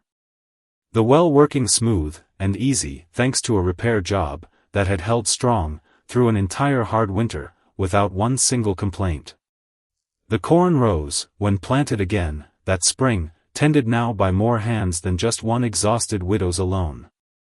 Talon and Kestrel stayed on, through the planting season, and the small permanent camp by the creek slowly, without anyone ever quite deciding it formally out loud, became something less like a camp, and more like a second home built comfortably alongside the first. The seasons turned once, and then, slower than either of them had expected, turned again. By the following spring, the valley had settled into something Adeline had never once dared imagine for herself in all those long, dust-choked months of that first terrible summer. A rhythm. A life built not around fear, but around the ordinary, unremarkable business of days, that simply belonged to her. She still thought of Silas sometimes. Still carried the particular grief of having loved a man, who had, in the end, been weaker than she had needed him to be. But the grief had changed its shape, over that long first winter, and the year that followed it. Softened at the edges. Become something she could hold now, without it holding her captive in return. One warm evening in that second May, she stood on the same porch, where a giant of a man had once ridden up out of nowhere, and pronounced a sentence, over her life, that felt, at the time, like the absolute end of everything she knew. Tocho came to stand beside her, the way he did most evenings now, his shoulder healed clean, only a faint scar left, as quiet testimony to everything they had survived together to reach this particular evening. "You're thinking too hard again," he said. A private, familiar tease that had become, somewhere over these last 2 seasons, its own small language shared only between the two of them. "I'm remembering," she said. "The first time you stood right there." She nodded toward the bottom of the porch steps. "I thought you were going to be the death of me. I very nearly was." "No." She reached for his hand, threading her fingers through his, calloused palm against calloused palm. "You were the beginning of me. There's a difference, and it took me the better part of a year to understand it properly." He looked down at her, and the smile that broke across his face this time held none of the old sorrow that used to shadow even his happiest moments in that first hard year. Behind them, faint on the evening wind, came the sound of a baby's laugh, a boy not yet 8 months old, dark-eyed, sleeping most afternoons now in a cradle Talon had carved by hand over that second long winter, waking to be fed by Kestrel's wife, who had come to join the growing settlement by the creek the spring before, drawn by word of a valley, where 2 worlds had somehow learned, against every reasonable expectation, to share the same water and the same fire, without either one having to disappear. A new bloodline. Not born, in the end, from vengeance or debt, or a vow shouted across a dusty porch in anger. Born from something harder won, and far more lasting than any of that could ever have been. The valley around them had seen enough bloodshed to fill 100 old stories. Enough grief to drown a lesser people entirely. But standing there in the fading gold light of an Arizona evening, hand in hand, with a man the whole territory had once told her to fear above all things, Adeline Hale understood, at last, the truest shape of what they had built together across 2 hard winters, and everything in between. Not a story of conquest. Not a story of captivity. A story of 2 broken people, who had chosen, against every reasonable expectation the world had ever handed them, to become whole again in each other's keeping. The wind moved soft, through the cottonwoods along the creek. Somewhere out past the tree line, an eagle circled once, twice, and was gone. Tocho watched it go, something quiet and certain settling behind his eyes. "A sign," he said. Adeline smiled, leaning into his shoulder, as the sun finally dropped behind the ridge, painting the whole valley the deep, warm gold of a day well and truly spent. "I believe you," she said. And for the first time in longer than either of them could properly remember, neither one of them was afraid of what tomorrow might bring at all.